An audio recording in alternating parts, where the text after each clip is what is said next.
மனுஷனை வச்சு ஒரு மனுஷன் ரிக்ஷால இழுத்துட்டு போறான் அப்படின்னு ஒரு வசனத்தை பராசக்தியில் எழுதுறாரு. அவர் முதலமைச்சராகி ஒரு கையெழுத்து போட்டு இந்த கை ரிக்ஷா ஃபுல்லாக ஒழிச்சு எல்லாருக்கும் சைக்கிள் எழுதும் திறமை உள்ளவர், பேசக்கூடிய திறமை உள்ளவர், அமைப்பு திறமை உள்ளவர், நிதி சேர்ப்பதில் வல்லவர், இப்படி எல்லா வகையிலையும் வல்லவராக ஒருவர் இருந்தார். 60களுக்கு பிறகு அண்ணா தனிப்பட்ட முறையில் நிறைய கடிதங்களை எழுதியது கலைஞருக்கு தான். இந்த கலைஞருடைய திங்கிங் வந்து he convinced every section of the society. யாரையுமே பகைச்சிக்க மாட்டார். அந்த குழாயை அடைச்சாதான் பேச முடியும். அப்படி ஒரு நிலைமை இருக்கும்போது அந்த குழாயை அடைச்சிட்டு அவர் பரிசோதிக்கிற மருத்துவர் வந்து உங்களுக்கு பிடித்தமான ஒரு பெயரை சொல்லுங்க அப்படின்னு சொன்னப்போ கலைஞர் அந்த ஒரு கல்லாத வயதில் முதுமையில் அவர் உச்சரித்த பெயர் அந்த. இப்போ வந்து சீபா ஆதித்தனார் அவர் அமைச்சராகணும்னு ஆசைப்படுறாரு. அவர் சபாநாயகர் பொறுப்பு தான் கொடுத்துருக்காரு அண்ணா. அவர் திருப்பி அண்ணா கிட்ட பார்க்கும் போதெல்லாம் நான் கருணாநிதி கிட்ட பேசிங்க. கலைஞர் வந்து கான்ஸ்டன்டா அடாப்ட் பண்ணிட்டே இருந்தார்.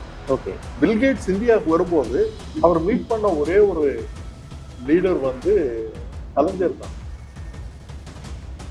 இதுவரை தமிழ்நாடு பார்த்த மிகச்சிறந்த ஆட்சி எது அப்படின்னு யாராவது கேள்வி கேட்டா கண்ணை மூடிட்டு சொல்லிடலாம்.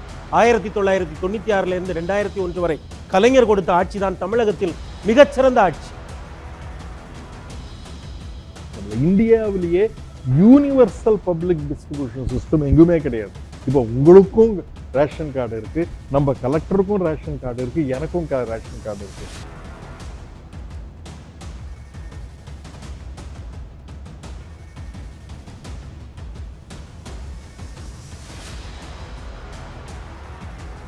என் உயிரினும் மேலான அன்பு உடன்பிறப்புகளை. கலைஞருக்கும் எம்ஜிஆருக்குமான நட்பு இன்ன வரைக்குமே அவங்க நட்பை வந்து சிலாகிச்சு பேசாத ஆட்களே இருக்க மாட்டாங்க. நீங்க எப்படி பாக்குறீங்க கலைஞர் எம்ஜிஆரோட நட்பு? குறிப்பா வந்து எம்ஜிஆர் ஆட்சிக்கு வந்த பிறகும் அவங்களுக்கான நட்பு அதே சுமூகமா தான் இருந்துச்சு, அதே அளவுக்கு இணக்கம் இருந்துச்சா? இல்ல, அது மேலும் கீழுமா இருந்துச்சு. பட் அந்த 27 ஆண்டுகள் அவர்கள் வந்து 2 பேரும் ஒருத்தர் தூக்கி விட்டாங்க. ஸோ இவருக்கு அவர் ஏணியாகவும் அவருக்கு இவர் ஏணியாகவும் இருந்தார். அவர் சொன்ன அந்த தாடி வந்து மந்திரிகுமாரி படத்துல அந்த மாதிரி தாடி ஒட்டி அவரை கதாநாயகனா ஆக்கலான்ட்டு பரிந்துரை பண்ணது கலைஞர். அதே மாதிரி மருதநாட்டு இளவரசியில இவ்வளவு சின்ன வயதுக்காரரா இருக்காரு, இவர்கிட்ட நம்ம வசனம் எழுதுற பொறுப்பை கொடுக்கலாமான்னு யோசிக்கும் பொழுது எம்ஜிஆர் வந்து அவருக்காக பரிஞ்சு பேசி மருதநாட்டு இளவரசியில அவரை எழுத வைக்கிறார். இது 1950 வந்த படம். அதனால அவர்கள் 2 பேரும் அவர் சொன்ன மாதிரி கோயம்புத்தூர்ல அவர்கள் வந்து தொண்டாமுத்தூரா அவர்கள் ஒரு இடத்துல 2 பேரும் ஒரே ஒரு வீடை வாடகைக்கு எடுத்து சிங்காநல்லூர் அந்த வீட்டுல அவர்கள் இருக்கிறாங்க. 2 பேரும் அவர்களுக்கு பெரிய பொழுதுபோக்கு என்னன்னா அந்த குதிரை சவாரி பண்றது அந்த டவுன்ல. அதுதான் அதுக்கு வந்து 12 அணாவோ என்னமோ, அப்புறம் அந்த வாடகை வந்து 12 ரூபாயோ என்னமோ. முன்னாடி ஒரு தடவை கலைஞர் வந்து இதுக்கு உரிய வாடகை இவர் தரல அப்படின்லாம் பின்னாடி அவர்கள் பிரிந்த பிறகு சொன்னதெல்லாம் கூட ஞாபகம் இருக்கு. அவர்கள் இருவரும் ஒருவர், அதாவது 2 பேரும் பெரிய ஆதர்ஷ சக்திகள். அதை வந்து முதல்ல இவர் கண்டுபிடிக்கிறார். யாரோ எம்ஜிஆருக்கு தெரிஞ்சு போயிடுது, இவர் வந்து ஒரு பெரிய இவரிடத்தில் வந்து ஒரு பெரிய எதிர்காலம் குடிக்கொண்டு இருக்கிறதுன்றது அவர் தெரிஞ்சிருது. எம்ஜிஆர் வந்து ஒரு 11, 12, 13 படங்களில் ஒரு துணை வேடங்களில் தான் நடித்திருக்கிறார்.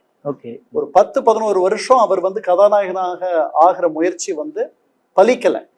அது முதல் எங்க பலிக்குதுன்னா ராஜகுமாரியில இவர்கள் 2 பேரும் சேர்ந்து அவருக்கு எழுதும் போது அது பலிக்குது. அந்த படத்துக்கு பிறகு எம்ஜிஆருடைய வளர்ச்சியில கலைஞருடைய பங்கு வந்து அபரிமிதமானது. மலைக்கள்ளன் இன்னொரு உயரத்துக்கு கொண்டு போகுது 1944 எம்ஜிஆர். சோ 2 பேரும் ஒருத்தர் சார்ந்து இருக்கிறார்கள். இவர் திரைத்துறையை வந்துட்டு இவருடைய ஆளுமையை வந்து இவர் செலுத்திட்டு இருக்கிற அந்த காலத்துல அரசியல் ரீதியா நான் இன்னும் ஒரு ட்ரெய்ட்டை சொல்ல மறந்துட்டேன். Organisational skills. நம்ம நாவலருக்கும் கலைஞருக்கும் உள்ள வித்தியாசம்னு எடுத்துக்கிட்டீங்கன்னா, நாவலர் ஒரு அழகான பேச்சாளர், அழகான எழுத்தாளர், மன்றம்னு ஒரு பத்திரிகை நடத்தினாரு. அதுக்கப்புறம் எல்லாரோட இனிமையா பேசக்கூடியவர். ஆனால் ஒரு மாவட்டத்துல ஒரு மாவட்ட மாநாடு அல்லது வந்து ஒரு தமிழகம் ஒரு பொது மாநாடு, மாநில மாநாடு அதை நடத்தணும்னா அதை வந்து அசராம அதுக்கு வர 3 லட்சம் பேர் வராங்கன்னா அந்த 3 லட்சம் பேருக்கான சாப்பாடு, அந்த கொட்டகை, அந்த பந்தல், தங்குமிடங்கள், அது இதுன்ட்டு எல்லாத்தையுமே பண்ணக்கூடியவர் கலைஞர். ஆர்கனைசேஷன் ஸ்கில்ஸ் வந்து அவருக்கு ரொம்ப அபாரமானது. அப்புறம் நிதி சேர்ப்பது, இதிலெல்லாம் அவர் வந்து ஒரு தன்னிகரற்ற ஒரு தலைவராக இருந்தார். அதனால தான் தொடக்கத்துல இருந்தே உங்களுக்கு 57க்கு மேலேயே நிறைய அண்ணா வந்து கலைஞரை சார்ந்து இருந்த நிலைமை இருந்துச்சு. 60களுக்கு மேல 60களுக்கு பிறகு நடந்த கூட்டணி பேச்சுவார்த்தைகள் முழுமையா யார் நடத்துறா? கலைஞர் தான் நடத்துறாரு. 62ல நடக்கிற கூட்டணி பேச்சுவார்த்தைகளை கூட கலைஞரை தான் அண்ணா அனுப்புறாரு. கட்சி தொடங்கின பிறகு இருக்கக்கூடிய உட்கட்சி பிரச்சனைகளை தீர்ப்பதற்கும் அண்ணா கலைஞரை தான் அனுப்புகிறார். சோ நாவலர் மேல வந்து ஒரு ஜென்டில்மேன்லி ஒரு அபிப்பிராயம் இருந்துச்சு, எல்லாருக்குமே இருந்துச்சு. ஆனால் இந்த கட்சி ஒரே ஒருவரை நம்பி, இந்த ஒருவர் பம்பரமாக சுழன்று இந்த கட்சி பணிகளை ஆற்றக்கூடியவர், எழுதும் திறமை உள்ளவர், பேசக்கூடிய திறமை உள்ளவர், அமைப்பு திறனை உள்ளவர், நிதி சேர்ப்பதில் வல்லவர், இப்படி எல்லா வகையிலையும் வல்லவராக ஒருவர் இருந்தார். 60களுக்கு பிறகு அண்ணா தனிப்பட்ட முறையில் நிறைய கடிதங்களை எழுதியது கலைஞருக்கு தான். இதெல்லாம் வந்து நாவலரா கலைஞரான்ற ஒரு பேச்சு வரும்பொழுது கலைஞர் சொல்றாரு, என்னை நம்பித்தான் எனக்கு இவ்வளவு கடிதங்கள் எழுதியிருக்காரு அண்ணா அப்படின்ற தகவல் எல்லாம் அப்பதான் அவரு தெரிவிக்கிறார். இந்த கட்சியை நடத்துவதற்கு தன்னுடைய ஒரு சீஃப் எக்ஸிகியூட்டிவ் ஆஃபீஸராக, சீஃப் ஆபரேஷன்ஸ் ஆஃபீஸராக அண்ணா வந்து கலைஞரை பயன்படுத்திட்டார் எல்லா வகையிலையும். அதாவது இப்ப வந்து சீபா ஆதித்தனார் அவர் அமைச்சராகணும்னு ஆசைப்படுறாரு. அவர் சபாநாயகர் பொறுப்பு தான் கொடுத்திருக்காரு அண்ணா. அவர் திருப்பி அண்ணா கிட்ட பார்க்கும் போதெல்லாம் நான் கருணாநிதி கிட்ட பேசிங்க அப்படின்ட்டு அந்த பொறுப்பு அவர்கிட்ட கொடுக்கிறார். அப்போ ஒரு அமைச்சரவையில் யார் அமைச்சராக இருக்க வேண்டும் இருக்க வேண்டாம் என்று தீர்மானம் செய்வது கூட கலைஞரால். அவருக்கு என்ன வயசு அப்போ?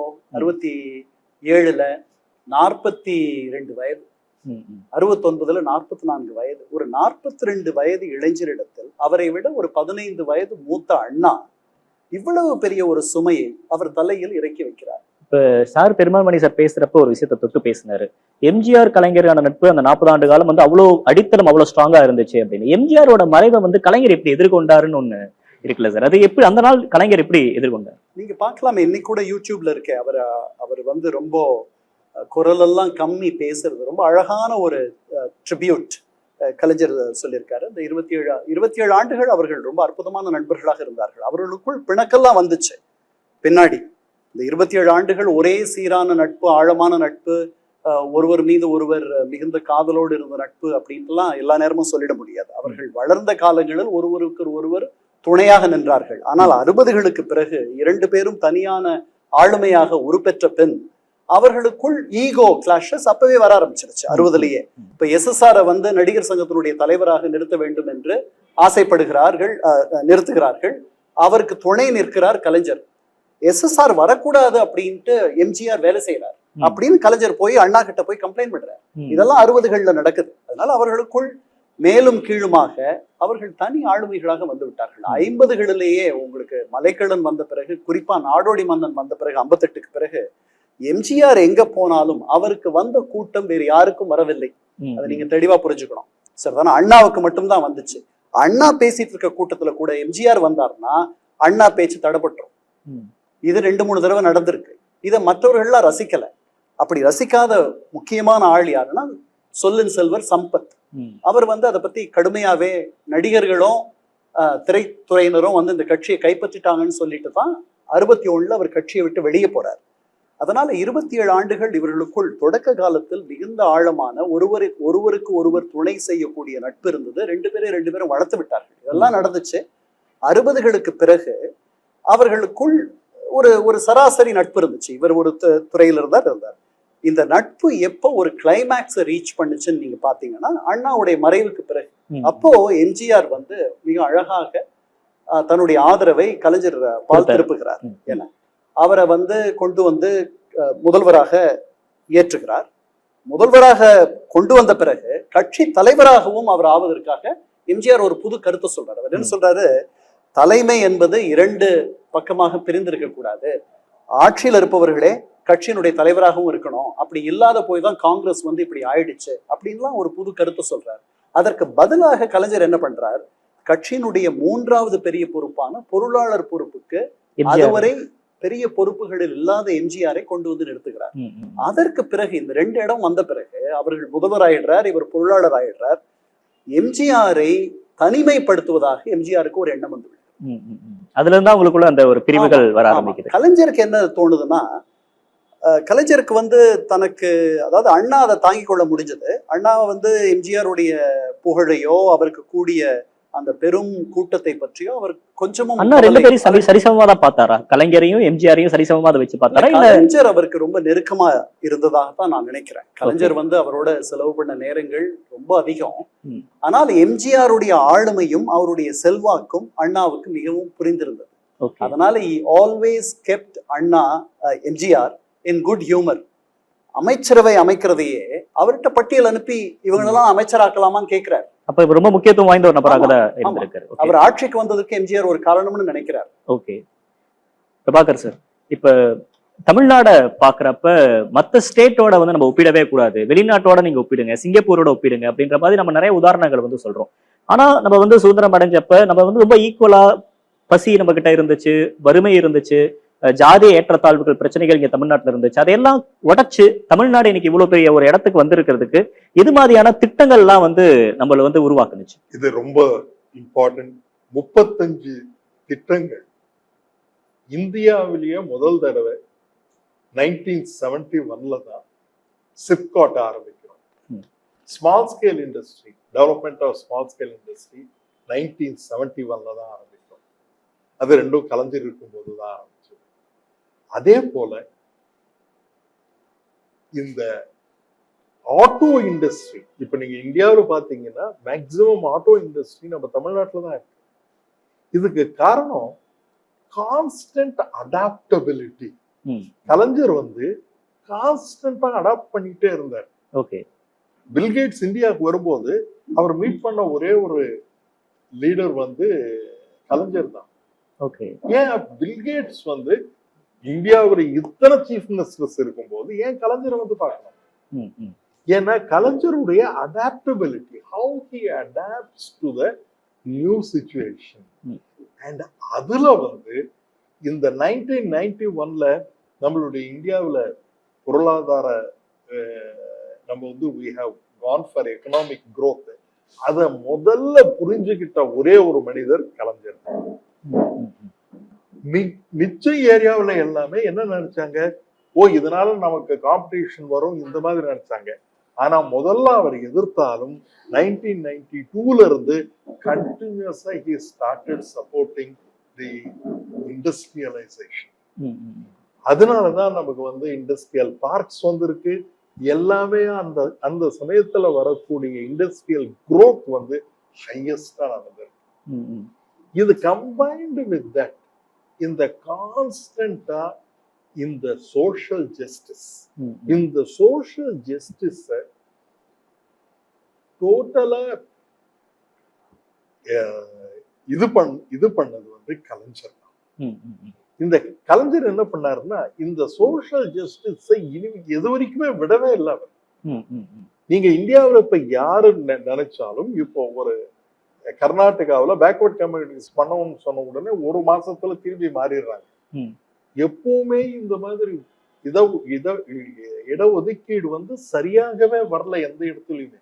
ஆனா தமிழ்நாட்டுல மட்டும் எந்த விதமான பிரச்சனையும் இல்லாம வந்துட்டு இருக்கு. அதுக்கு காரணம் என்ன?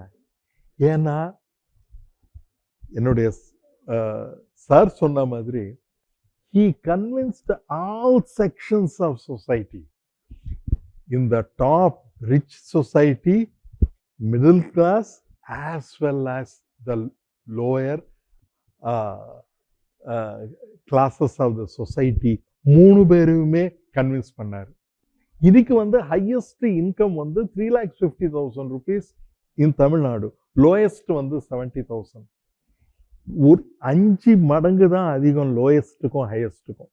ஆனால் ஆல் ஓவர் இந்தியா 50,000 ஹையஸ்ட் வந்து 275,000 இருக்கு.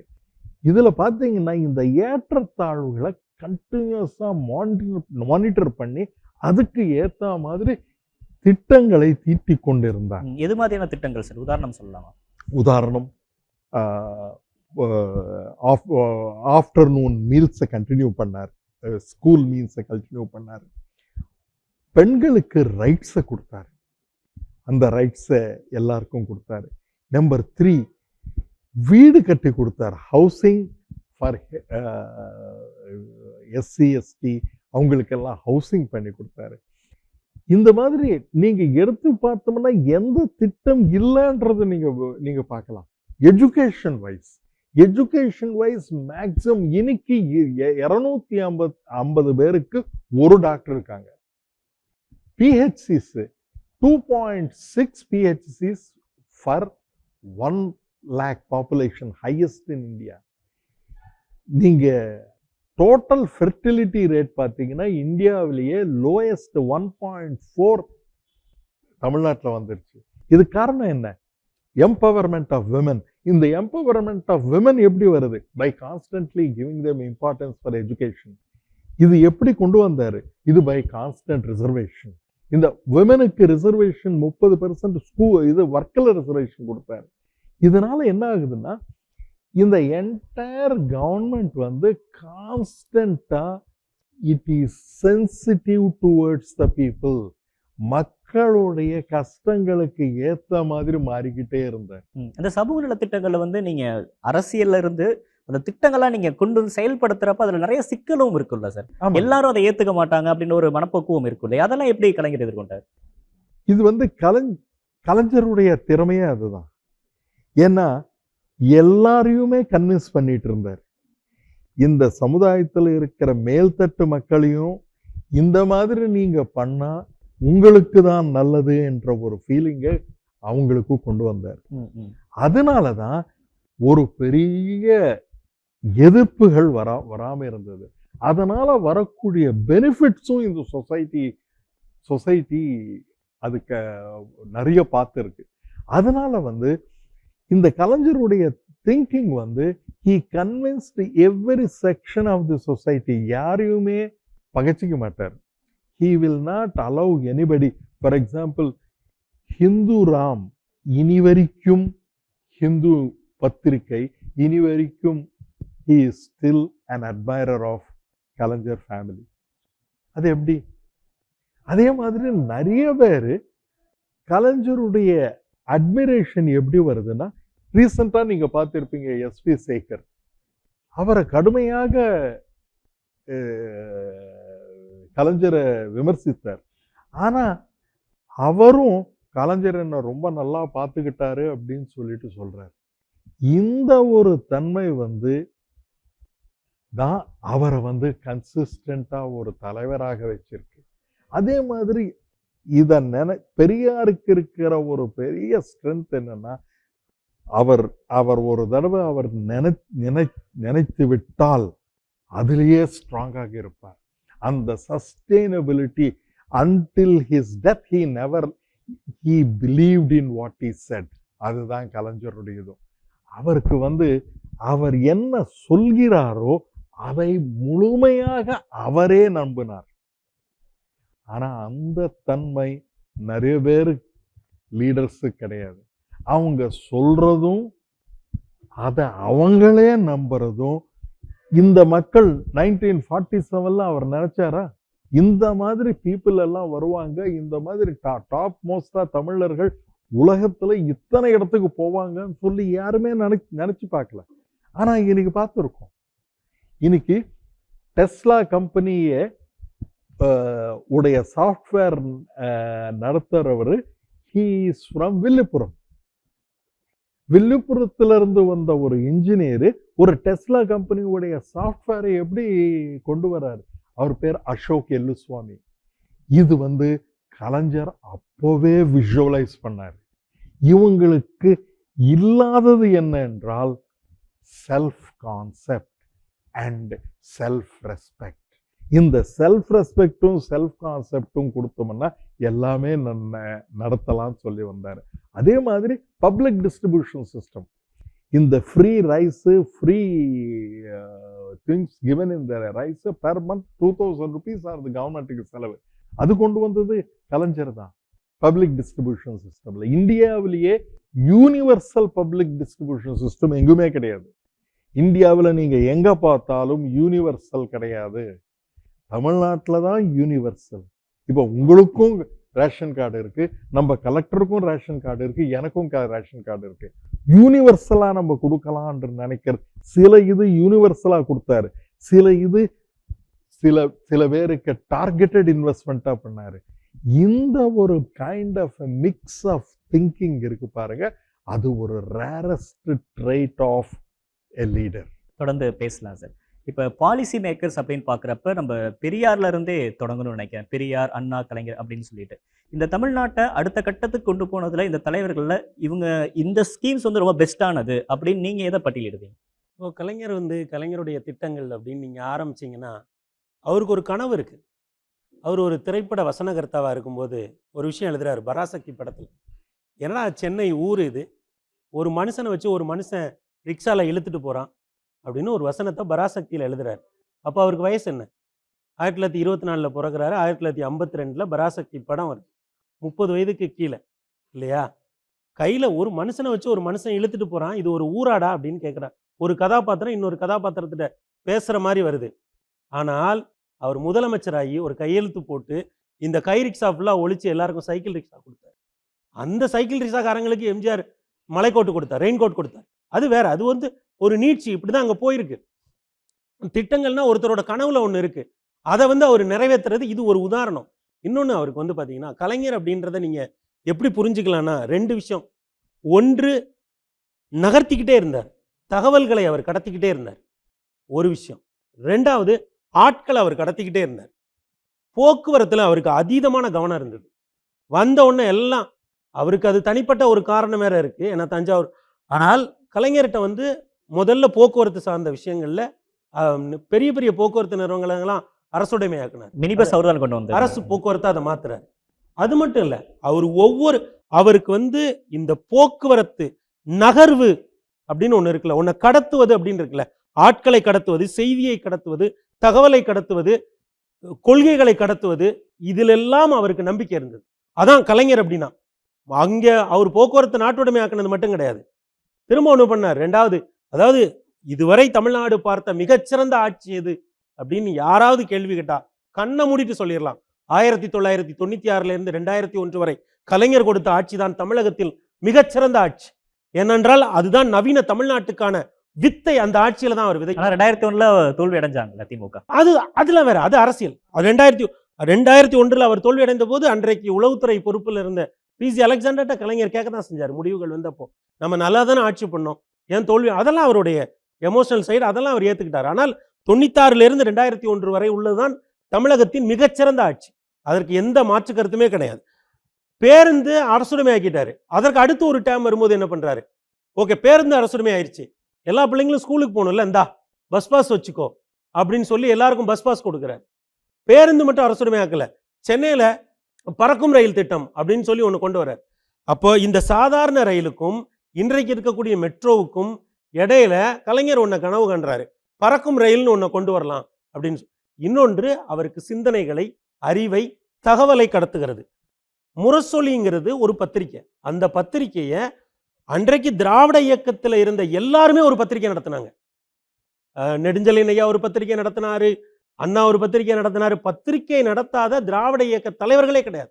ரொம்ப ஆச்சரியம் என்னன்னா,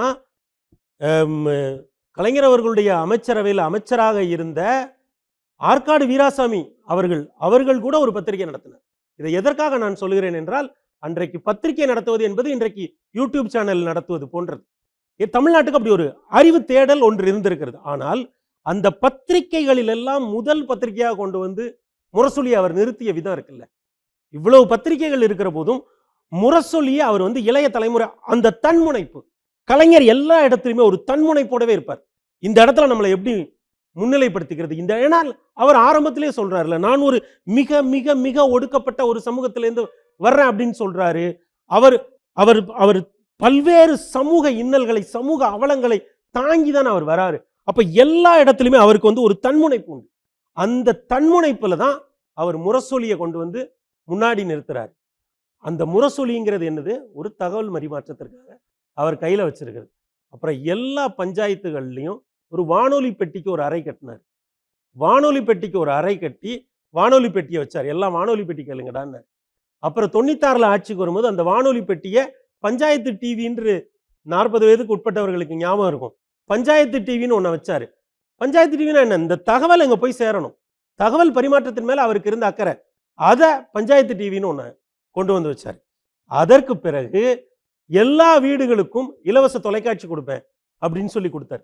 இந்த இலவச தொலைக்காட்சி பஸ்தர் ரீஜன்ல டெரரிசம், லெஃப்ட் எக்ஸ்ட்ரீமிசம் இன்றைக்கு அதிகமாக இருக்கிறது அப்படின்றப்போ ஒரு குழு ஆய்வு பண்ணிட்டு என்ன சொன்னாங்கன்னா, வீடுகளுக்கெல்லாம் தொலைக்காட்சி கொடுங்க, அவங்க என்டர்டெயின்மெண்ட்டே இல்லாமல் இருக்காங்க, அவங்களுக்கு வெளியில என்ன நடக்குன்னே தெரியல, இன்னொரு உலகத்துல என்ன நடக்குன்னே தெரியல. இது யுஎஸ்எஸ்ஆர் உடைஞ்சதுக்கு கூட ஒரு காரணம் சொல்லுவாங்க. அது ஒரு கட்டுக்கோப்பான நாடா இருந்தப்போ தொலைக்காட்சிகள் வழியா அவங்க ஒரு லிபரலான நாடுகளை பார்க்கிறது. தொலைக்காட்சிங்கிறது ஒரு சாதாரண விஷயம் கிடையாது, அது பல நாடுகளில் பல மாற்றங்களை உருவாக்குவதற்கு. ஆனால் அதை தமிழ்நாட்டில் எல்லா வீடுகளுக்கும் உள்ள கொண்டு வந்து அப்படி தூக்கி போட்டார்ல. ஒரு ஒரு இலவச பொருள் கொடுக்கிறது அப்படிங்கிறது என்ன, ஒரு அரசாங்கத்தினுடைய கை வந்து அப்படி நீளுது. ஆனா இன்னும் தமிழ்நாட்டுல ஒரு சாரார் முக்கியமான விஷயம் இருக்கு, இலவசங்களை விமர்சிச்சு பேசுறாங்க. ஒரு முக்கியமான விஷயம் இருக்கு என்னன்னா, முன்னெல்லாம் வீடுகள் வந்து உங்க வீட்டுல டிவி இருக்கா, உங்க வீட்டுல போன் இருக்கா, டிவின்றது ஒரு எக்கனாமிக் ஸ்டேட்டஸா தான் பார்க்க பொருளாதாரம் வந்து. ஆனா முறை தமிழ்நாட்டுல ஒண்ணு நடந்தது, எல்லா வீடுகளுக்குள்ளேயும் டிவி போச்சு. பிள்ளைங்க பக்கத்து வீடுகளுக்கு போய் டிவி பார்க்கறது, அடுத்த வீடுகளில் வெளியே நின்று பார்க்கறது, இதெல்லாம் தடைப்பட்டது. இதெல்லாம் சமூகத்துல ஒரு முக்கியமான விஷயம் இல்லையா? கலைஞருக்கு தகவல்களை கடத்துவதில், மனிதர்களை கடத்துவதில் அவருக்கு அபாரமான நம்பிக்கை இருந்தது. இந்த அரசு பேருந்த சின்ன சின்ன ஊர்களுக்கும் அவர் கொண்டு போய் சேர்த்தார். என்ன நடந்தது? காலையில 5:30க்கு ஒரு பஸ் வரும், 8:30க்கு ஒரு பஸ் வரும், 10:30க்கு ஒரு பஸ் வரும். ஒவ்வொரு ஊர்களுக்கும் ஒரு டைமிங் இருக்கும், பஸ் வரும். பெண்கள் வெளியே போக ஆரம்பிச்சாங்க. அவங்க காலையில 8 மணி பஸ்ஸுக்கு போயிட்டு வெளியில போய் ஏதாவது ஒரு வேலையோ அல்லது ஏதோ ஒரு பொருளோ ஏதோ ஒரு நிகழ்ச்சிக்கோ போயிட்டு 10 மணி பஸ்ஸுக்கு வந்துருவாங்க அப்படின்னு சொன்னாங்க. இது ஒரு பெரிய மாற்றமாச்சு. பேருந்துகளும் திரையரங்குகளும் தான் முதன் முறையா மனிதர்கள் சாதிய வேறுபாடுகளை, மத வேறுபாடுகளை கடந்து சமமா உட்கார்ந்த இடம்.